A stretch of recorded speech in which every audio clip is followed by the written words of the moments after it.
Et bonjour vous. Je ne sais absolument plus où j'en suis dans mes vlogs et dans mes cuts. Donc au cas où, rebonjour et au cas où, bienvenue. Parce que, est-ce que ça va être un début de vlog, est-ce que ça va être une suite? Je ne sais pas, je verrai donc au montage. En attendant, j'espère que vous, votre journée se passe bien, votre week-end, je ne sais pas encore quand ce sera publié. Mais je reprends la caméra un tout petit peu, parce que je vois que j'ai un petit peu de temps et assez peu de caméra et assez peu de batterie finalement, pour vous parler de livres bien sûr. Trois lectures que j'ai eu le temps de terminer et que je profite d'avoir 2 minutes à moi pour pouvoir vous en parler. On commence par un, je le vois là, il est beau, il est magnifique, je l'adore. Et franchement, j'ai adoré ce que j'ai lu. Je le prends tout de suite, on arrête le suspense. Le bouquet final de Tina Muir. Ça y est, je l'ai enfin lu. J'avais pas pu le lire pour le Blossom, j'étais terriblement déçue. Je me suis dit là non, avec un titre comme ça, avec une couverture et avec un thème au niveau des fleurs, impossible que je ne le sorte pas pour le Flowers Book Challenge. Je me serais franchement voulu si je l'avais pas sorti parce que il était vraiment parfait pour cette période de l'année, pour ce challenge aussi. Et je pense que j'aurais peut-être traîné à le ressortir après parce que la période et le mood auraient été un petit peu peut-être différents. Là, ça y est, je l'ai sorti et c'était trop chouette. C'était trop chouette. C'était vraiment celui, parmi les trois qui me restent à lire de l'autrice, qui me vraiment me hypait le plus. Parce qu'il me restait donc lui. J'ai encore Grand Magasin à lire. Et j'ai aussi le tome 2, Au risque de t'aimer, qui est donc la suite de Cœur solitaire en péril. Celui-ci me hype pas mal aussi, mais franchement c'était ce titre qui m'intéressait le plus, parce qu'on va parler de Japon et d'arrangement floral, qui s'appelle donc l'art de l'ikebana. Et donc j'étais vraiment super hypée, parce que quoi de mieux que des fleurs en printemps? Oui, je suis vraiment une fille pour ça, un cliché ambulant, mais j'adore les fleurs. Donc je voulais vraiment le découvrir, cette petite romance qui avait l'air tout doudou, parce qu'en même temps c'est un Tina Muir, donc pour moi c'est une lecture tout doudou. Et oui, c'était ça, franchement je l'ai vraiment adoré, j'ai trouvé ça adorable, trop mignon. Et si je vous faisais un résumé quand même, parce que fleurs ikebana, ok, mais ça va pas vous parler beaucoup plus. Finalement, faisant les choses dans l'ordre, on va suivre Agnès, Agnès qui est passionnée par la culture japonaise et notamment par l'arrangement floral dont l'art s'appelle l'ikebana. Son rêve est de pouvoir un jour se rendre au Japon et d'apprendre des plus grands maîtres cet art qu'elle aime tant. Le problème c'est que ça coûte cher un voyage au Japon. On est tous d'accord, hein, moi-même je n'ai pas pu y aller à cause de ça. Et pourtant c'est pas l'envie qui m'en manque. Mais là n'est pas le sujet. Et ce rêve va pouvoir se réaliser grâce au personnage de Stella, qui est une vieille dame pour qui elle s'est prise d'affection quand elle l'a croisée dans la boutique de fleuriste, dans la boutique du fleuriste pour lequel elle travaillait. Stella lui offre l'opportunité de se rendre avec elle au Japon parce qu'elle s'y rend chaque année, et en échange de lui offrir ce voyage, elle veut que Agnès lui confectionne une composition florale dans l'art de l'ikebana pour son défunt amour de jeunesse qui a péri pendant la guerre du Pacifique. Agnès, elle y croit pas, mais finalement, elle se dit que l'opportunité est trop belle pour passer à côté, et donc elle va se rendre au Japon grâce à Stella. Et elles vont se retrouver sur l'île d'Okinawa, où elle va en prendre plein les yeux, notamment parce qu'un certain monsieur Simon Travis, directeur de l'hôtel dans lequel elle réside, ne va pas la laisser indifférente. Il en va sans dire qu'il va y avoir des péripéties entre ces deux personnages, notamment parce que Simon est mi-japonais, mi-anglais. Et il va avoir des déboires avec sa famille anglaise qui va nous faire voyager entre le Japon, la France et l'Angleterre, pour le meilleur comme pour le pire. Mais surtout pour le meilleur parce que il y a des situations tellement touchantes, des situations tellement drôles et d'autres tellement dépaysantes que franchement, j'ai vraiment beaucoup aimé ce que j'ai lu. C'était vraiment ma lecture doudou et j'étais dans une période où j'avais besoin d'une lecture doudou, donc c'était obligé que je sorte un Tina Muir, et donc, comme je vous disais, celui-ci me faisait trop envie. J'ai beaucoup aimé, même si j'aurais voulu avoir encore plus de dépaysement, d'avoir plus de descriptions au niveau des paysages japonais, voire même anglais, parce que vu qu'on passe par l'Angleterre, moi j'aime beaucoup ce pays, mais vraiment être dépaysé à fond avec la mer Azur d'Okinawa, avec le petit passage, avec les passages qu'elle fait à Tokyo, je sais pas, j'aurais voulu un onsen, j'aurais voulu plus de descriptions sur la bouffe asiatique. On a envie de tout dévorer à chaque fois. Ça me manquait un tout petit peu de plus de description pour m'imprégner encore plus du pays. Mais à côté de ça, je suis tombée vraiment sous le charme une fois de plus de la plume de Tina, qui m'a emportée avec elle, qui m'a fait voyager et qui m'a définitivement donné envie d'aller au Japon. Il n'y a pas de souci, c'était déjà ancré, mais là ça confirme le fait que, pas comme le disait Agnès, ça coûte cher, mais on a envie d'y aller quand même. Donc c'était vraiment chouette. J'ai vraiment beaucoup aimé cette lecture. Elle fera partie des meilleures lectures que j'aurais fait cette année, même si l'année n'est pas encore finie, il est vrai. Mais il en fera partie parce que je l'ai vraiment trouvé super chouette. Il m'a détendu, il m'a donné un moment feel good, un moment cocooning, un moment de détente agréable, adorable et dépaysant. Moi j'ai vraiment beaucoup aimé. Et franchement, ça m'a donné envie de connaître une dame qui s'appelle Stella et qui pourrait nous emmener au Japon avec elle sur l'île d'Okinawa. Je ne sais absolument pas faire les couronnes de fleurs, ni encore moins l'ikebana, mais c'est pas grave, je pourrais apprendre pour faire un voyage avec elle. Parce que c'était vraiment super chouette. Cette couverture m'a plu, le soft touch m'a plu, l'intérieur, le résumé m'avait plu, et maintenant, l'histoire m'a plu également, m'a convaincue. J'ai vraiment beaucoup aimé, et il est vraiment tout petit, donc il se dévore. Il fait partie de mes Tina Muir préférés, je pense. Il faudra un jour que je fasse un classement, mais pour ça j'attendrai de les avoir tous lus. Mais je vous ferai un classement des Tina Muir que j'ai préférés. Ça viendra, il m'en reste 2. Mais, je sais qu'il y a un nouveau titre qui va arriver, parce que l'annonce était tombée sur Instagram. Un nouveau livre va être publié et j'ai déjà super hâte de le lire. Ah, j'ai trop hâte. Donc, ça me fera 3 livres qui me restent à lire. Il faut que j'arrive à les caser avant que le dernier sorte, histoire de ne pas prendre trop de retard non plus. Mais en tout cas, celui-ci, super chouette, un moment adorable. Franchement, il est super cool. Lisez-le. Moi, je me suis régalée dessus. Je voulais vous parler d'un autre livre que j'ai fait la bêtise de redonner à ma médiathèque, donc j'ai plus le support pour pouvoir vous en parler.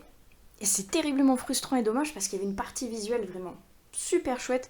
J'avais commencé à vous en parler dans une autre vidéo.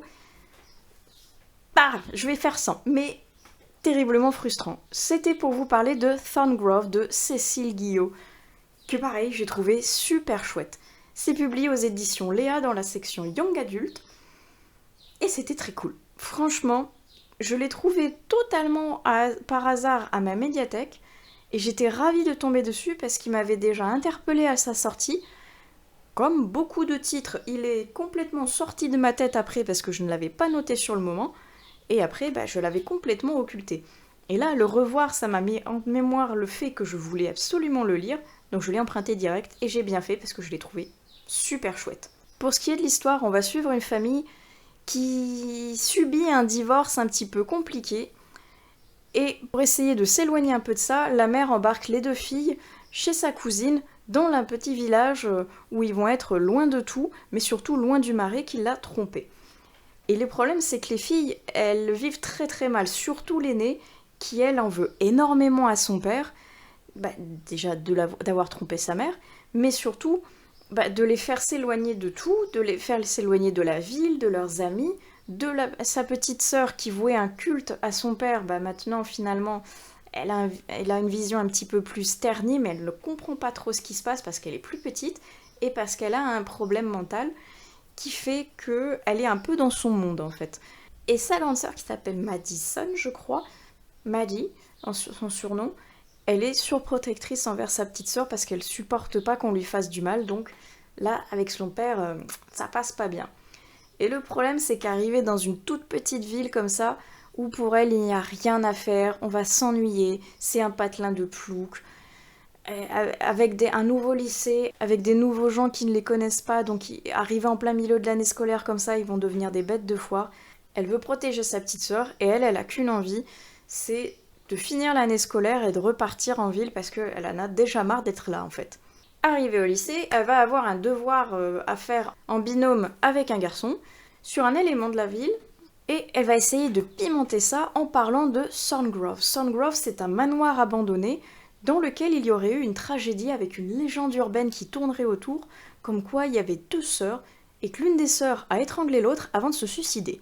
Donc ça l'intrigue, elle se dit finalement il y a peut-être quelque chose à voir, finalement il y a quelque chose qui va pimenter sa venue dans ce village en allant faire, pourquoi pas, un petit peu d'urbex, un petit peu de recherche et de folklore sur cette fameuse légende urbaine qui apparemment ne serait pas tant une légende que ça parce qu'il y a des phénomènes assez étranges qui se passent dans ce manoir et c'était trop cool. Moi j'ai trouvé l'ambiance super chouette. La mise en page était incroyable, déjà j'étais tombée amoureuse de la couverture. Le design de la jeune femme qui représente donc Madison sur la couverture est sublime. La terreur qu'on peut voir presque dans son regard, rien que dans le dessin, j'adore. Et le pourquoi je vous disais que c'était dommage que je n'ai plus le support papier pour vous montrer, c'est parce que, je vous mettrai une photo juste ici, il est agrémenté de dessins, notamment de ronces, parce que thorn en anglais veut dire ronce ou épine, et donc il y a ces ronces qui vont venir agrémenter le récit, et ce que j'ai trouvé génial, c'est que plus on avance dans le récit, plus les ronces vont devenir présentes au niveau de la mise en page, et j'ai trouvé ça super chouette, intéressant et original. Et ça rentre parfaitement avec l'ambiance un petit peu oppressante, un petit peu mélancolique, gothique qu'il y a derrière. Ça fait comme une espèce de possession un petit peu au niveau des personnages et au niveau du livre. Et plus l'emprise est grande sur les personnages, plus l'ampleur des ronces est importante au niveau de la mise en page. Et j'ai trouvé ça super chouette. Et toujours au niveau de cette mise en page, il y a également donc la partie récit certes, mais qui est entrecoupée de pages d'un journal intime qui appartenait aux jumelles de Sandgrove justement. Et dans ces lettres, dans ces pages spéciales, la police d'écriture change et on voit qu'il y a quelque chose de particulier que je ne voudrais pas vous dévoiler mais que moi j'ai trouvé super. Au début, la mise en page me paraissait assez étrange au niveau de cette partie de journal intime. Et je ne sais pas, à un moment j'ai eu un déclic, mon œil a été attiré par un des mots qui au final a été attiré par un autre et le lien s'est fait dans ma tête, il y a une connexion, j'ai fait putain, il y a un message caché là-dedans. J'ai repris après toutes les pages où il y avait justement ce journal intime et j'ai lu tout ce qui était ce fameux message caché, message codé et j'ai trouvé ça super chouette. Une super idée qui après, au cas où on n'ait pas trouvé la solution, va être dévoilée après un peu plus tard au niveau justement de ces pages. Mais j'ai trouvé ça pareil super original, très amusant, et que ça collait parfaitement une fois de plus à l'ambiance. Ambiance qui va nous suivre pendant tout le récit, un peu triste, un petit peu mélancolique, un petit peu comme si le village était enfermé dans une espèce de bulle un peu brumeuse, un peu pluvieuse, comme si l'automne s'était installé et l'avait emprisonné à tout jamais en fait. Et j'ai vraiment beaucoup aimé. En plus, comme il y a une partie un petit peu urbex dans un manoir abandonné, délabré, mixé à cette légende urbaine, mixé à des fantômes du passé, je trouvais que l'ambiance collait vraiment parfaitement du début à la fin du récit. Et je pense qu'il serait idéal à lire pour le Pumpkin parce que franchement l'ambiance elle y est en tout cas. Il y a que la fin que j'ai trouvé un peu abrupte à mon goût, j'étais un peu triste. Elle est logique en soi mais j'ai trouvé ça un peu rapide. J'étais vraiment bien dans ce récit avec ses sœurs, avec cette ambiance particulière et avec tous ces mystères que j'aurais voulu rester un peu plus longtemps avec elle en fait. La fin me plaît, elle me convainc en soi, il n'y a pas de souci, mais j'étais tellement bien que je voulais encore plus.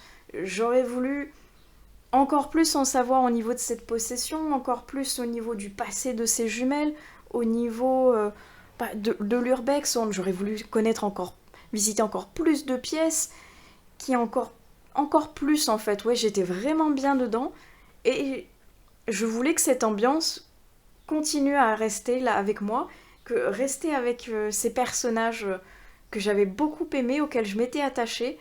J'aurais voulu un peu plus, ouais voilà, tout bêtement. On est à ça du coup de cœur. Je pense que si j'étais restée plus longtemps dans le récit, le coup de cœur aurait été là. J'étais vraiment à ça, c'est un semi-coup de cœur, mais une très très belle découverte en tout cas, moi ça m'a enchantée. Je suis vraiment super contente d'être tombée dessus par hasard.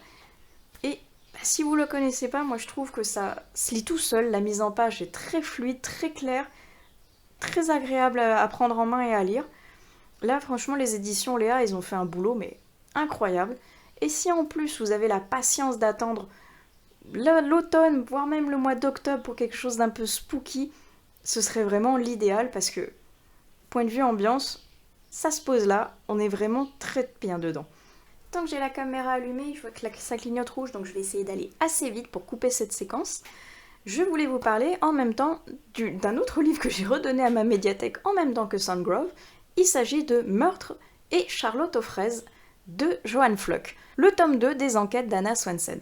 Parce que ça y est, mine de rien, j'ai mis le pied à l'étrier avec le premier tome Meurtre et pépites de chocolat pour le genre Cozy Mystery que je voulais découvrir. Et là, avec le second tome, ça y est, moi je suis bien prise dedans, j'aime beaucoup l'ambiance, j'aime beaucoup le style de l'histoire, c'est très frais, ça se lit très bien, entrecoupé toujours de petites recettes de cuisine toutes plus alléchantes les unes que les autres. Je pense qu'un jour, entre guillemets, je vais mettre en pause ma lecture, je vais rester sur une des recettes et je vais la tester parce que franchement, les cookies qu'ils proposent ont l'air tous délicieux. Et point de vue histoire, un petit peu dans la même trame que le premier.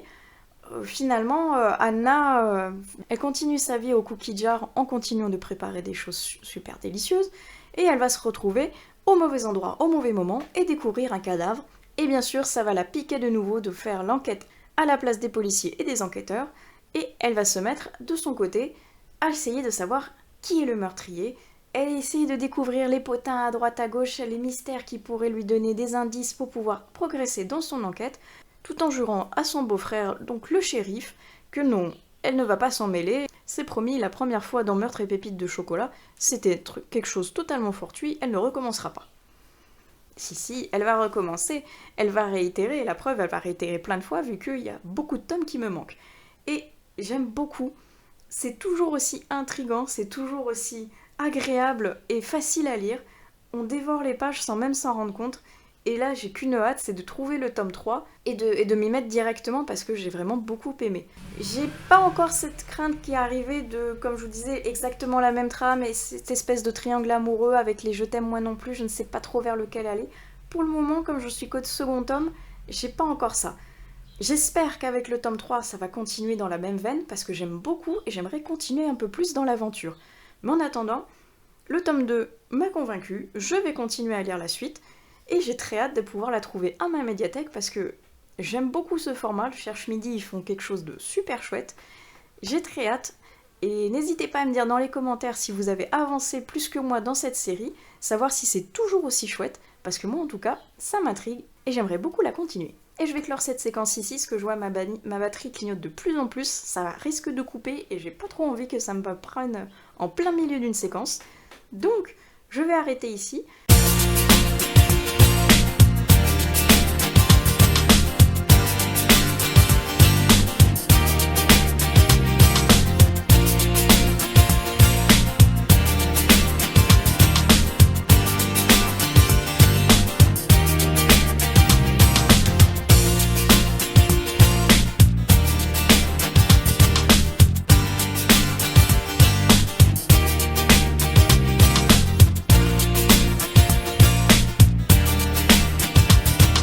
Bonjour à tous, moi je viens vous retrouver pour quelques petites updates lecture. Alors commençons par le premier, il s'agit de Ouijigo dont j'avais envie de vous parler. Il est de Estelle Faye, il est publié chez Albin Imaginaire et j'avais envie d'en le lire depuis quelques temps déjà parce que cette couverture, parce que cette collection et parce que cette vibes qu'il y avait autour d'un petit peu mystique en fait. Ouijigo, moi, ça me faisait penser au mot Wendigo, mais un petit peu mélangé un peu à de la sorcellerie. Je ne savais pas trop vers quoi on allait, donc quand je l'ai vu à ma médiathèque, évidemment que j'ai sauté sur l'occasion, je n'ai pas pu résister, je l'ai emprunté et ça y est, je l'ai lu. Tout de suite, un petit résumé. En 1793, Jean Verdier, un jeune lieutenant de la République, est envoyé avec son régiment sur les côtes de la Basse-Bretagne pour capturer un noble, Justinien de Salers, qui se cache dans une vieille forteresse en bord de mer. Alors que la troupe tente de rejoindre le donjon en ruine ceint par les eaux, un coup de feu retentit et une voix intime à Jean d'entrer. À l'intérieur, le vieux noble passe un marché avec le jeune officier. Il acceptera de le suivre quand il lui aura conté son histoire. Celle d'un naufrage sur l'île de Terre-Neuve 40 ans plus tôt. Celle d'une lutte pour la survie dans une nature hostile et froide, où la solitude et la faim peuvent engendrer des monstres. Ça m'avait l'air bien mystérieux tout ça, bien sympathique, un petit peu un côté Lost, vous voyez, point de vue personne perdue sur une île comme ça, un récit de voyageurs, et ce côté donc Ouijigo qui n'est pas trop représenté dans le récit, mais bien au niveau de la couverture et du titre, je voulais voir ce que ça pouvait donner. C'est ma première découverte de la plume d'Estelle Faye, et je dois dire qu'elle a une plume absolument magnifique. Elle est descriptive et elle est très immersive. On a vraiment l'impression d'être à côté de ces voyageurs, de faire partie de leur petite troupe, de leur expédition de naufragés. Et on se sent pas très bien avec eux, point de vue que justement, ils sont perdus sur une île qui peut-être est déserte, qui est peut-être habitée par des autochtones qui ne sont peut-être pas spécialement ravis de les rencontrer sur leur île. Il y a une faune locale qui n'apprécie pas spécialement leur venue non plus et qui va essayer de les bouffer. Il y a la faim, il y a la peur, il y a le froid, il y a le côté mystique donc qui les enveloppe et qu'elle arrive à nous retranscrire au travers d'une ambiance, d'une plume d'émotion qui est vraiment glaçante par moments et qui nous met vraiment au cœur de ce naufrage en train de douter de si les gens deviennent fous ou si on peut plus ou moins leur faire confiance. C'est bien écrit, c'est vraiment particulier, point de vue qu'il y a des moments où on alterne entre le récit justement de ce voyageur et le présent quand il conte l'histoire. Et si on fait pas gaffe aux en-têtes qui sont en italique et qui nous précisent la date, on peut se dire mais de quoi il parle. Donc vraiment bien faire une fois de plus attention aux en-têtes, chose que c'est vrai que des moments j'ai tendance un petit peu à survoler. Non, il faut vraiment y faire attention parce que ça va vraiment nous aider à la compréhension de l'histoire. Point de vue personnage, je ne me suis attachée à aucun, malheureusement. Alors je ne sais pas si ça vient de la plume ou si ça vient du fait que chacun était un petit peu particulier dans son style. Que ce soit homme ou femme, non, il n'y en a aucun qui est ressorti plus du lot qu'un autre. Alors ils sont plutôt bien décrits, avec chacun un caractère qui lui est propre, qui fait qu'on le peut plus ou moins l'apprécier.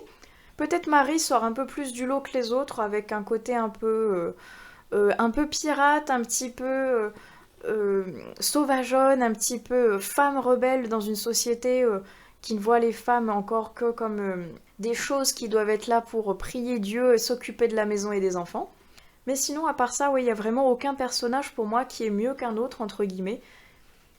Ils étaient là, ils contaient leur histoire, mais histoire qui est un petit peu confuse, point de vue, elle est un peu fiévreuse. On est dans les souvenirs d'un homme qui a vu des choses auxquelles il a du mal à y croire, dans lequel il y a un peu de mysticisme, un petit peu de maladie, un petit peu de ce naufrage qu'il a atteint psychologiquement et physiquement. Et ce Ouijigo qui est là, qui est une menace constante, mais dont on n'entend pas parler avant presque la moitié du livre, et dont la menace devient vraiment quelque chose d'important que quasiment vers la fin en fait. Et j'ai trouvé ça très dommage qu'on le voit qu'à la fin. Vraiment, un chapitre, 2 maximum, et plus rien. C'est dommage, même si j'ai bien aimé justement le côté ambiance menaçante, pesante, qui est vraiment sur eux, où on ne sait pas trop si c'est la nature qui leur est hostile, si c'est la faune, la flore qui cherche à les bouffer, si c'est la population locale qui leur joue un mauvais tour pour qu'ils s'enfuient de l'île, si c'est leur fièvre qui les fait devenir complètement fous, s'il y a une volonté divine quelque part de les punir pour leurs actes, ou s'il y a un côté magique et mystique qui est là pour leur nuire. C'est pas mal. On peut douter jusqu'au bout de ce que c'est. Moi, dès le titre, je voyais ce que c'était. C'est d'ailleurs pour ça que je l'ai pris, parce que c'est vraiment ce côté-là qui m'intéressait moi. Mais ce serait dommage de vous le dévoiler et de vous en dire plus, sans que vous l'ayez lu, parce qu'il est vraiment particulier. J'ai lu beaucoup de retours comme quoi les gens n'avaient pas apprécié, du fait justement que peut-être que ce soit un récit raconté et pas une histoire entre guillemets à proprement parler. Peut-être qu'il est un peu court. Peut-être, ouais, je pense que c'est ça qui a péché, qu'il est un peu court, point de vue que s'il avait été vraiment développé, pas en tant que récit raconté par un naufragé qui va être envoyé à l'échafaud, plutôt par comme si il venait de s'échouer et qu'on vivait et qu'on vivait l'aventure en même temps qu'eux. Ça aurait été peut-être un peu mieux, peut-être avec un peu plus de détails, un côté un peu plus poussé au niveau de cette ambiance justement. Peut-être que ça fait beaucoup de peut-être, mais peut-être que c'est ça qui a joué, qui fait que ça aurait été un peu mieux, un peu plus immersif. J'ai bien aimé, même si j'ai trouvé donc dommage le fait que tout soit concentré au niveau de la fin. L'ambiance m'a convaincue, la plume est très belle, mais il manquait un petit quelque chose. Je ne sais pas, quelque chose d'un petit peu plus attrayant, d'un petit peu plume addictive. C'était bien écrit, mais il me manquait un petit truc.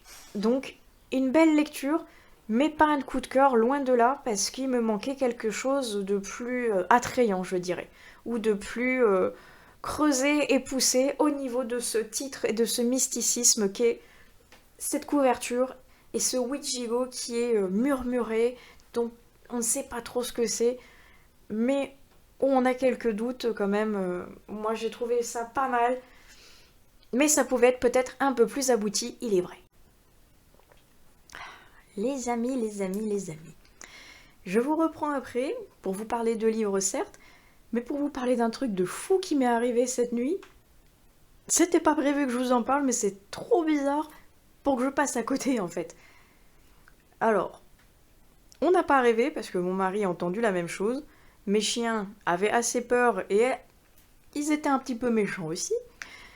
C'était très très bizarre. Ça a commencé dans la soirée où on était tranquillement posés en train de se regarder un épisode de Lock and Key.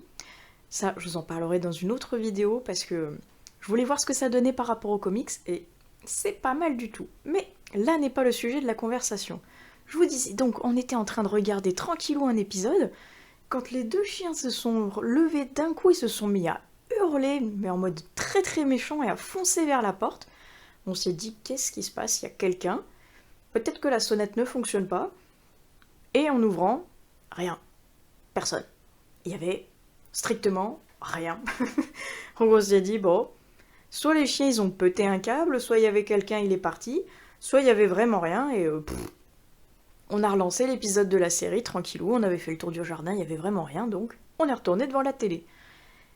Et dans la nuit, je me fais réveiller par des bruits trop bizarres, des espèces de raclements comme si quelqu'un bougeait plein de meubles mais qui n'y arrivait pas, donc il galérait, il insistait bien à essayer de bouger ses meubles, c'était particulier.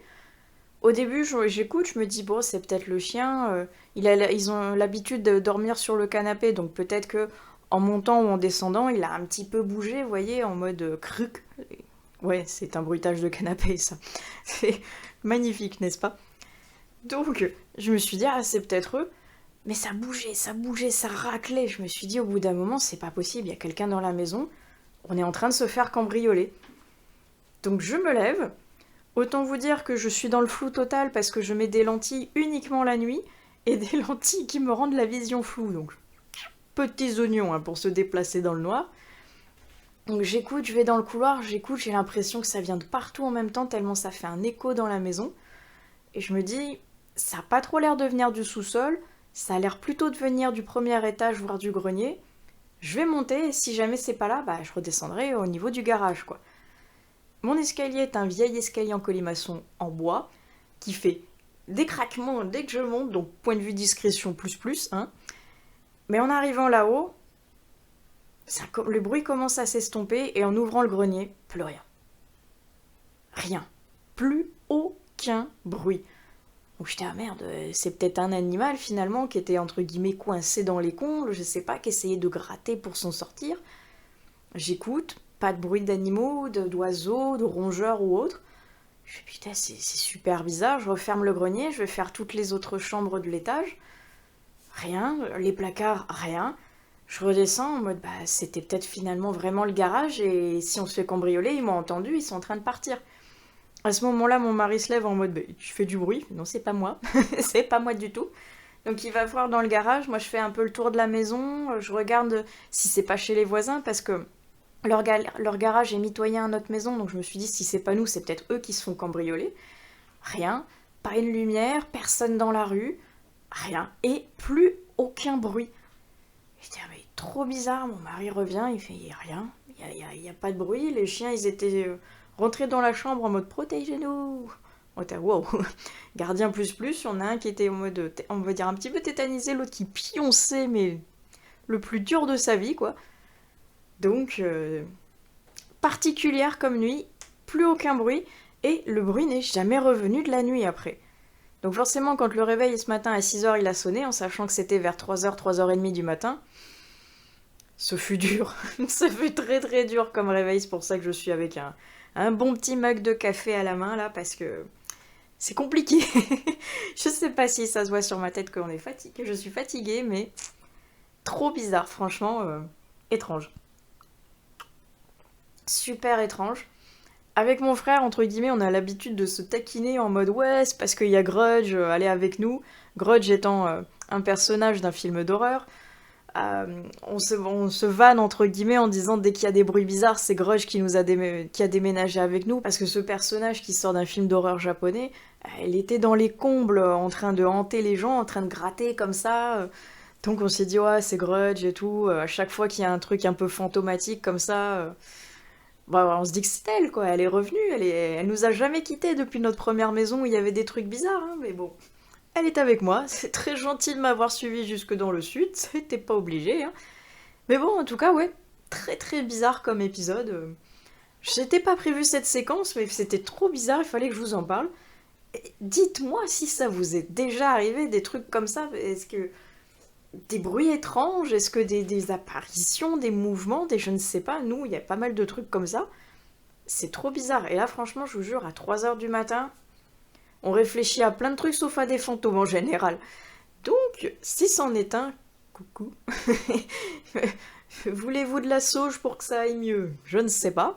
En tout cas, super bizarre. Je ne sais pas. Dites-moi tout si vous en avez dans les commentaires des trucs un peu fantomatiques comme ça, un petit peu spooky, qui vous arrivent parce que nous, c'est légion dans ma famille, hein, donc je pourrais vous en parler si jamais ça vous intéresse, mais en tout cas, là, celle-ci, c'était le dernier épisode en date, tellement bizarre. Bon, sinon, on n'est pas là que pour parler de fantômes, je suis là pour vous parler de soucis. J'avais commandé sur Vinted des livres que je cherchais depuis X temps, que j'ai enfin trouvé à un prix décent et pas dans un état déplorable, normalement, hein, sur la photo c'était bon à voir en réception de colis, et qui vont terminer ma saga, enfin. Alors, on va regarder tout de suite. Ah, mais j'ai un petit mot bonne lecture, trop choupi. On va voir ce que ça donne. Ah, aucune protection. J'espère qu'ils vont bien. J'aime pas quand les gens font ça. Moi, je mets toujours du papier bulle, même si ce sont des livres et que ça casse pas, entre guillemets, mais au moins ça ne les abîme pas. Ouh là là, attendez, il y a plein de trucs. Oui, il y a plein de choses. Waouh, bon bah déjà, j'ai le premier. Le fameux tome 3 de Alpha et Oméga qui me manquait, jeu de piste. Nickel, bon ça va, il est en super bon état. Parfait, parfait. Donc déjà celui-ci, je suis contente, il est beau. Je vais prendre le deuxième et après je vais voir tous les trucs bizarres qui sont tombés. Ah. Et le quatrième tome qui me manquait, Entre chien et loup, toujours de Alpha et donc et Oméga. Et celui-ci, franchement, de tout pour le moment, on va dire de tous les Alpha, qui a osé corner une page? Ça ne se fait pas. On met un marque-page, on ne corne pas. Grrr, ça abîme les livres. Bref, je disais, celui-ci pour le moment de tous les Alpha et Oméga, c'est vraiment mon préféré. Donc j'étais terriblement frustrée de ne pas l'avoir pour pouvoir le relire un CL4 parce que il est vraiment génial. Et puis la couverture avec Charles et Anna, je la trouve trop trop belle. Donc super. J'ai enfin les deux derniers qui me manquaient, ma saga est enfin complète. Et qu'est-ce qui se balade alors là-dedans, dites donc? Oh, un marque-page, trop joli, tout en japonais que je ne peux donc pas lire. C'est un... Oups. Je comprends, on va dire à peu près, parce qu'ayant fait du chinois, il y a certains caractères qui sont identiques entre les deux pays. Mais il y en a beaucoup aussi que je ne connais pas du tout, donc j'ai hâte de voir ce que ça peut donner. J'ai l'impression que ça parle des mois. Parce que, bon, en chinois, ces deux caractères-ci. Je suis pas sûre qu'on voit bien, mais c'est le premier, c'est le chiffre, et le deuxième, ça veut dire mois. Et nous, on a janvier, février, mars, avril. Eux, c'est mois 1, mois 2, mois 3. Et là, en l'occurrence, ça parle de tous les mois. Donc, on va voir ce que ça donne. C'est très intriguant.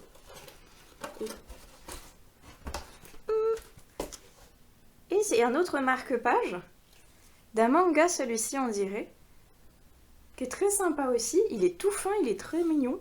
Oh, mais c'est trop gentil. Donc, je suis contente. Des petits goodies, et j'ai enfin les 2 derniers tomes qu'il me manquait. Trop contente, ça y est. Ma saga est finie. Je vais pouvoir, entre guillemets, acheter des nouveaux livres, parce que ça veut dire que j'ai terminé une saga. Bon, j'en ai d'autres à terminer, on est d'accord. Notamment les Franck Tillier, je les ai toujours pas finis. Mais au moins, je suis super contente. Les Patricia Briggs, que ce soit Mercy Thompson ou Alpha et Omega, ça y est. Je les ai tous. Semi-tous, entre guillemets, parce que il me manque le dernier Mercy Thompson. Mais c'est parce que moi, je l'ai fait en version poche. Et comme à chaque fois, la version grand format sort avant la version poche, il faut que j'attende 1 an pour avoir la version donc en poche, quoi. Ça fait beaucoup de mots de poche à la fois. Mais, donc c'est pour ça qu'il me manque le dernier. J'ai super hâte de le lire. Il a l'air trop bien. La couverture est super belle en plus. Il me tarde déjà, entre guillemets, d'être à l'an prochain pour pouvoir la voir et le découvrir, parce que je vais le dévorer, je le sais. Et j'en profite d'avoir la caméra allumée pour continuer ou clore le blog, je ne sais pas, avec cette séquence-ci, où je vais vous parler donc d'autres livres que j'avais lus et que je ne pense ne pas encore avoir chroniqué. Il y a notamment l'ESP que j'ai reçu, donc je remercie déjà énormément l'auteur Olivier Montserron, avec Arracher les ailes des mouches. Je vous avais présenté une de ses œuvres il y a pas si longtemps que ça, quelques mois peut-être, où c'était un recueil de nouvelles de côté un petit peu polar, thriller, avec un peu de SF et de post-apo. Et là, il réitère avec un recueil de nouvelles, mais cette fois-ci branché un peu plus fantasy fantastique, voire même des fois un petit peu même horreur. Il y a un peu de steampunk aussi, bref, il y a pas mal de nouveaux genres qu'il n'y avait pas dans le premier recueil, donc ayant aimé le premier, je me suis dit, comme il me l'a proposé, je vais accepter et découvrir une nouvelle facette de sa plume, et franchement, j'ai pas été déçue du tout, c'était super chouette. Il arrive, je trouve, quel que soit le genre qu'il propose, il arrive à manier la plume et à manier l'histoire pour faire en sorte que le lecteur arrive à s'imprégner dès les premières pages, pour que ça aille très vite, pour qu'il soit dans l'ambiance de sa nouvelle, et que justement il arrive à se familiariser avec l'univers avant que celle-ci ne coupe, parce qu'il y en a des vraiment très courtes. Et c'est ce que j'ai bien aimé justement, parce qu'on peut se retrouver dans des univers un petit peu Stephen Kingien, on va dire, parce qu'il y en a un, ça m'a vraiment fait penser à ça, l'ambiance orageuse, un petit peu moite, inexpliquée, avec une fin qui nous laisse dans une expectative totale, et il n'y a rien, il n'y a plus rien, après c'est la fin. Et il manque tellement d'explications, on est dans la frustration, on est dans l'expectative et on se dit oh, l'auteur, on ne sait pas si on a envie de l'aimer ou de l'étrangler quand il fait ça, parce que moi j'aime bien, parce que justement il a réussi son job, il a réussi une nouvelle où le lecteur était captivé malgré le fait que ce soit un format très court, et il arrive à une fin où le lecteur il voulait rester dedans, il était bien, il en voulait plus d'explications, il voulait plus rester avec les personnages, avec l'ambiance. Et l'auteur arrive et paf, c'est la fin. Donc c'est terriblement frustrant, mais en même temps, c'est super bien joué. Ça veut dire que la plume et l'imagination de l'auteur matchent parfaitement avec ce format-là, en fait. Même si c'est vrai qu'il y en a certaines, je ne peux pas toutes vous les décrire parce que ce serait vous gâcher le plaisir, mais sachez qu'il y en a 10, donc de tous les styles que je vous ai cités avant, et qu'il y en a des vraiment super chouettes. Et il y en a même, je ne vous dirai pas lesquels pour vous laisser la surprise justement, qui ont une petite vibe aussi H.P. Lovecraft. Il y en a une particulièrement avec une tempête, avec un phare perdu au milieu de l'océan, avec une immense vague qui est prise dans des coloris très bruts de l'orage justement, avec une forme un petit peu chimérique, un petit peu tentaculaire qui sort de l'eau, enfin en tout cas que le personnage croit voir sortir de l'eau, et je me suis dit, Cthulhu c'est toi? Donc, pareil, très nébuleux, on n'en sait pas beaucoup plus, mais on sent quand même l'inspiration derrière de l'auteur. Celle-ci, moi, je l'avais appréciée à moitié parce que le concept était bien, l'ambiance était bien, mais elle était un peu courte et pas assez, entre guillemets, aboutie pour moi. Il fallait un petit peu plus de matière pour que je sois subjuguée, on va dire. Et il y en a d'autres dans le recueil, ça a absolument bien matché. Notamment la dernière, qui est en version un peu cyberpunk, Deus Ex. Moi, je l'ai trouvée incroyable, elle est géniale. Pour ceux qui connaissent un petit peu cet univers de jeux vidéo, on est vraiment à fond là-dedans. Un peu dans les vibes aussi de Blade Runner, si vous connaissez pas les jeux, peut-être que vous connaissez ce film. Et moi, j'aime beaucoup, en tout cas, j'ai trouvé ça super chouette. Et il y en avait plein où j'étais terriblement frustrée parce que j'étais bien dedans. Et ça se coupe, j'étais là, bah non, non, il faudrait un roman, pas une nouvelle, c'est super bien. Il en faut plus, quoi. Et en discutant avec l'auteur, il y a certains où je lui disais, bah voilà, moi j'ai trouvé ça, ça, ça, ça. D'ailleurs, si ça vous intéresse, la chronique complète est sur mon blog. Je vous mettrai d'ailleurs le lien dans la barre d'infos, parce que je sais pas si je l'ai déjà fait ça, vous de mettre le lien de mon blog. En tout cas, je vous mettrai le lien avec l'article du 10 livres. Mais, ouais, donc il y en a certaines où je lui disais, mais là, elle était bien, celle-ci, il en fallait plus. Et j'ai été ravie de voir que sur certaines où je lui disais, j'aurais bien aimé plus, il me disait, oui, mais ça c'est un préquel parce il y a plus qui arrive, il y a peut-être un roman où il y a autre chose. J'étais là, ça c'est chouette, ça c'est bien. Parce que l'univers est top, l'ambiance est bien, le lecteur est pris dedans, et on a envie de plus. Donc, s'il y a vraiment plus derrière, ce petit préquel là, ce petit recueil a mis l'eau à la bouche, et je pense que ça va être quelque chose de grandiose et de vraiment génial en roman. Donc, je vous recommande les deux recueils si jamais vous aimez donc plus version polar thriller le premier et plus version fantastique le second. Mais les deux sont super chouettes, moi je me suis régalée, quelle que soit la version que j'ai lue. Les deux étaient chouettes, avec certaines que j'ai aimées, d'autres un petit peu moins, certaines qui avaient un peu plus matière à être creusées. Et je vous laisse juge. Dites-moi dans les commentaires si jamais vous l'avez déjà lu, s'il y a une des nouvelles qui vous a marqué plus que les autres. Moi je suis très intéressée de savoir laquelle vous avez préférée. Et la séquence d'avant, je vous avais laissé en vous disant qu'il me fallait une vidéo un peu plus longue, parce que j'avais plus de batterie pour vous parler d'un auteur dont je vous ai beaucoup déjà présenté les romans. J'arrive sur la fin, on va dire, là c'est l'un des 3 derniers romans qui me restent à lire de lui, et après je les aurai tous lus. Celui que je vais vous présenter, c'est le 2e tome de la trilogie Sois heureux maintenant. Le 2e tome s'intitule Voyage en terre intérieure, et il est donc de Armand Hendrix. Je pense que vous connaissez ce nom à force de me suivre, sinon je vous le recommande. Allez voir sa bibliographie, il a fait pas mal de livres, et il y en a certains, vous verrez, ce sont des petites pépites et des coups de cœur pour moi aussi. Et celui-ci, donc c'est le 2e tome de la trilogie, et j'étais très curieuse de voir la suite du voyage de Richard, qu'on avait laissé dans le 1er tome, qui avait fait un rêve, où il avait reçu une visite, comme le titre du livre l'indique, une visite qui lui avait parlé de son présent, de son futur, de son passé, comment gérer toutes ces émotions, comment réussir à ressasser sa vie pour la changer, pour qu'il ait un meilleur futur, on va dire. Et on le laissait là, avec sa petite fille, dont il a la garde, parce que cette pauvre enfant, elle a perdu sa famille dans un accident tragique. Donc ce grand-père et cette petite fille qui vont découvrir entre guillemets la vie, qui vont apprendre un petit peu à s'apprivoiser l'un l'autre, parce qu'elle a 14 ans, elle est en pleine croissance, elle est en pleine période aussi d'adolescence, et malheureusement elle est un petit peu perdue parce que elle est en train de grandir physiquement, mentalement, elle a perdu ses repères maternels et paternels, elle a même perdu son frère également, donc il lui reste plus que son grand-père, et elle est un petit peu perdue tout ça, et son grand-père essaye de lui faire vivre la plus belle de ses vies, de lui faire connaître toutes les joies, tous les petits bonheurs, en essayant quand même de surmonter un petit peu la tristesse, même si c'est compliqué parce que elle a vraiment des fois le sort qui s'acharne sur elle, sur les personnes plutôt qui sont dans son entourage, et on se dit, la pauvre enfant, qu'est-ce qu'elle doit vivre alors qu'elle a que 14 ans, elle est accrochée quoi.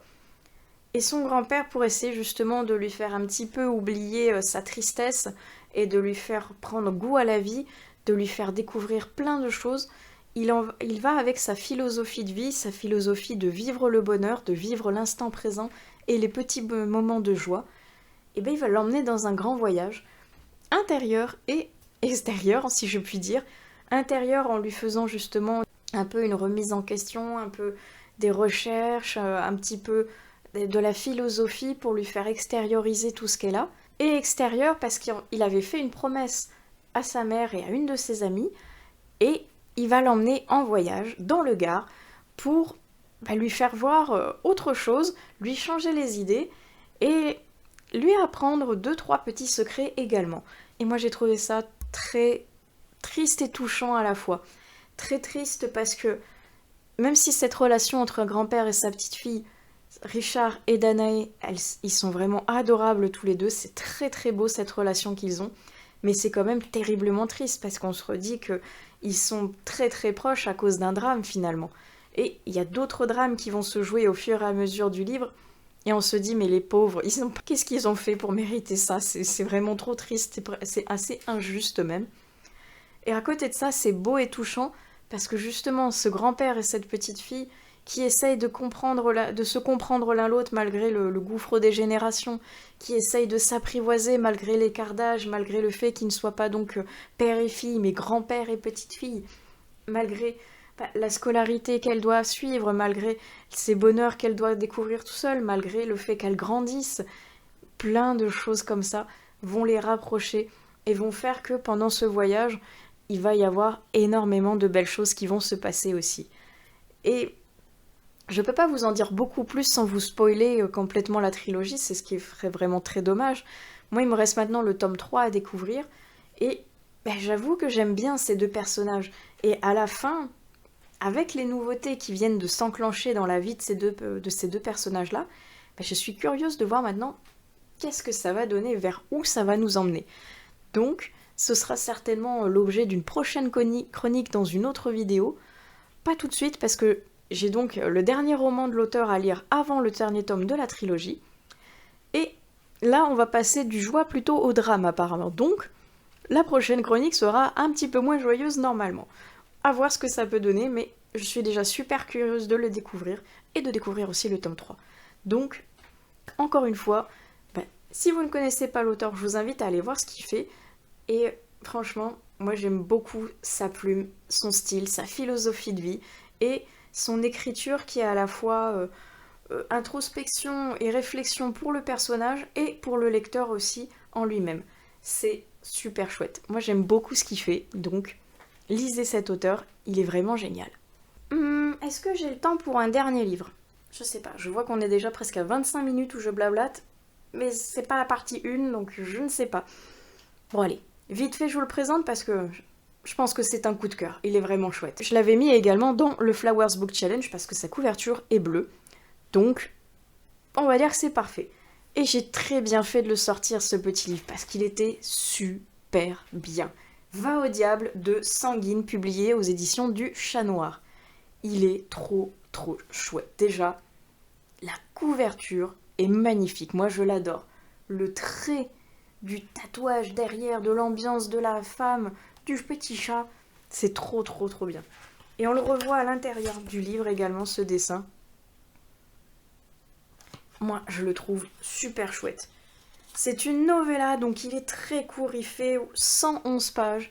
Ça se dévore en 3 secondes, tellement il est bien. Parce qu'on est pris dedans en 3 secondes. Un petit résumé pour vous donner l'eau à la bouche. Et si le diable avait enjolivé ses pactes infernaux? Un petit shop de tatouage dans une ville oubliée ne propose pas que d'innocents motifs. On peut aussi y vendre son âme pour un peu d'encre. Littéralement. Doté d'un talent exceptionnel et intermédiaire direct de Lucifer, Nessa crée des compositions uniques pour chaque client venu chercher son salut. Mais ce travail implique bien plus que des horaires intenables et un mal de dos persistant. L'âme de Nessa, tout autant menacée que celle de ses clients, voit son propre contrat passé avec son employeur infernal arriver à son terme, annonçant sa mort. Les pactes conclus avec Lucifer sont réputés inviolables. Son unique chance de s'en tirer consiste à réaliser l'impossible, arnaquer le diable. Trop bien! Il est trop bien. Et la couverture, je vois qu'elle est de Claudia Yaniciello, je ne sais pas comment on prononce, mais en tout cas, super chouette. Et en mots-clés pour vous aiguiller, il y a Urban Fantasy, Pacte avec le diable, tatouage. Mais je pense que, au vu du résumé et de la couverture, vous l'aurez compris. Et je l'ai adoré, je l'ai dévoré, et Ah, j'étais tellement bien dedans que j'étais là, mais bon sang, il faut un roman de cette novella parce que c'est trop bien, c'est trop court, on est trop bien dedans. Il est chouette, franchement, j'ai adoré la plume de l'autrice. Nessa, qui est donc la femme sur la couverture, la tatoueuse qui fait le pacte avec le diable, est incroyablement charismatique et badass. Moi, je l'adore. Elle lui dépeint un rôle un petit peu cynique, un petit peu détaché, froid comme ça, un petit peu rock'n'roll vu qu'elle est tatoueuse, qu'elle est elle-même tatouée énormément. Elle a même carrément un black cover sur toute la jambe. Donc, elle est atypique comme personnage, et à côté de ça, elle est terriblement attachante, et on se rend compte que même si elle travaille avec et pour le diable, elle a quand même énormément de compassion pour les gens, et notamment pour les innocents, qu'elle se refuse à voir prendre un pacte ad vitam aeternam avec le diable alors que leur âme est belle, qu'ils n'ont rien fait. Et elle va se battre pour ça justement, et c'est génial. Les idées dedans sont incroyables, et elle a vraiment du culot de se montrer comme ça face au diable justement. C'est excellent. Et c'est donc terriblement triste d'arriver à la fin comme ça alors que on était tellement bien dedans. Moi j'adore ce personnage et j'adorerais la revoir. Peut-être, je sais pas, dans plusieurs petites novellas comme ça, ou alors dans un grand roman, même si celui-ci se suffit à lui-même, franchement, j'ai tellement adoré que j'aimerais plus presque. Et à la lecture de celui-ci, voir comment elle travaille, voir comment l'autrice arrive à décrire la beauté des tatouages qu'elle va ancrer sur les personnes, moi j'avais qu'une envie à la fin, c'est qu'elle me tatoue en fait. Et j'avais tellement envie d'un tatouage de cette femme, sans le pacte avec le diable, on est d'accord, mais rien que son trait a l'air terriblement fin, beau, détaillé et magnifique que bah voilà, c'est malin, maintenant je veux un tatouage de Nessa. Merci à l'autrice, franchement, il me manquait un tatouage, bah voilà, je vais le prendre avec cette tatouage-ci. Mais non, franchement, il est génial. Et j'ai vu à la fin qu'il y avait une petite note de l'autrice avec Ici Vive les Ténèbres, qui sera son prochain roman publié aux éditions Chat Noir également en 2023. Je suis déjà allée fouiner, il n'est pas encore sorti. Et je suis triste et frustrée, parce que j'ai tellement aimé la plume de Sanguine dans ce livre-ci que c'est sûr que c'est devenu une de mes autrices que je vais adorer et que je vais suivre de très près. Donc, le prochain roman qui va sortir, je vais le vouloir le lire. Je ne sais pas encore d'ailleurs si c'est un roman ou une autre novella, mais dans tous les cas, ça m'intrigue, ça m'intéresse, je veux déjà le lire. En plus, aux éditions du Chat Noir, j'aime beaucoup cette édition, ils ont des choses assez particulières, atypiques, toujours un petit peu dans le monde un peu comme ça, ésotérique, fantastique, diabolique. J'aime beaucoup leur ligne éditoriale, donc celui-ci, il est génial, il est beau, il est bien. Bref, lisez Va au diable. En plus, il est tout petit, il se lit tout seul. N'hésitez pas à foncer. Si vous aimez ce style, donc urban fantasy, tatouage, pacte avec le diable, ambiance un peu comme ça, ésotérique et witchy, foncez. Il est incroyable. Et je vais donc arrêter cette séquence ici. Je ne sais pas si c'est la fin du blog ou que de la séquence. Dans le doute, je préfère clôturer complètement et la magie du montage, comme d'habitude, fera le reste. J'espère que cette vidéo vous aura plu. N'hésitez pas à utiliser les commentaires pour qu'on discute de tout ou de rien, des lectures, de ce que vous en avez pensé. Moi, je suis ravie de discuter à chaque fois avec vous. Je vais clore ici. Je vous souhaite d'excellentes prochaines lectures. J'espère que cette vidéo vous a plu et je vous dis à plus tard dans une autre vidéo des lectures de Pipin. Allez, ciao!